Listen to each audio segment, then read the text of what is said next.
Burke here with Dan Weber for post-game instant analysis after USC Minnesota 19-17. Dan, did you expect it to be this close?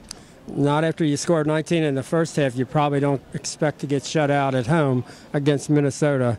As Lane Kiffin said, he described the offense as a debacle, even though your receiver breaks the all-time USC single-game pass-catching record, Robert Woods, and Matt Barkley has a great game. And not a lot of turnovers and all that, and still unbelievably unsatisfying game. You talk about Robert Woods' record. He had 17 catches for 177 yards and 3 touchdowns, all in the first half, of course. Lane said that he talked to Robert about it last night. What's going on with that? Well, I guess they thought Minnesota would give him some of those early quick passes, which Minnesota came out, played 8 yards off the line of scrimmage, kind of gave him the soft look. And they knew they could build up a bunch of catches early and quick. They ran their quick offense. I think Minnesota decided at halftime we're not giving them any more of that. So they took away that. USC went to other stuff, but because of penalties and a 37-yard loss on a snap and all that kind of thing, just really got out of sync and just couldn't figure out, as much as they were in sync the first half, that's how out of sync they were the second half on offense. Also in the second half, Minnesota changed up their quarterback, a very different look at quarterback. How did that go down? You know what, though? Even though they bring this kid in to throw the ball, the first thing he does is he keeps it on a 3rd and long and runs for a first down as USC gives up another 3rd and long, which is why pretty much everybody except Lane said they were having flashbacks of, especially when you're only up 2 points and they've got enough time to drive down the field and kick a game-ending field goal. Flashback was not, everybody I think on the sideline was thinking, here we go again.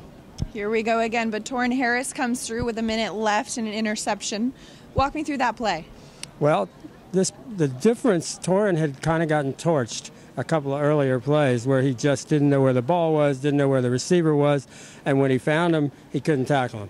And so, Torrin, I think, was kind of in there, on a hope and a prayer maybe. And I think Torrin realized, he did calm himself down and said, you can't lose your poise, you have to make a play. And on that play, he couldn't have played it any more perfectly. He located the ball, he played the quarterback's eyes, he played the ball, played it perfectly. Biggest play of his life, certainly. Maybe a season-saving play. That if they'd have kept the ball and gone down to drive and score, that would have been one of those losses where you're not sure you come back from. The USC Trojans starting out the season 1-0. What do they need to change next week? They need to run. For example, as much as they looked like they knew what they were doing on offense the first half, that's how badly they looked like they didn't know what they were doing in the second half. They got pushed out of their comfort zone, and Minnesota, there were penalties for late hits and false starts and just lots of lack of focus. Long and first and 25. You can't really keep coming out of those situations, and they were kind of looked like they were inventing some offense stuff that they weren't used to doing. I'm probably not crazy about the fact that you missed two-point conversions to start the game, considering they'd hardly worked on 2-point conversions at all fall. And then you go into the game and you run a couple of plays, and you say, well, if it's there, we're going to take it. But they didn't block the middle linebacker on the first play, which tells me something's not right. So I think they need to rethink that theory of we're going to just do it if it's there.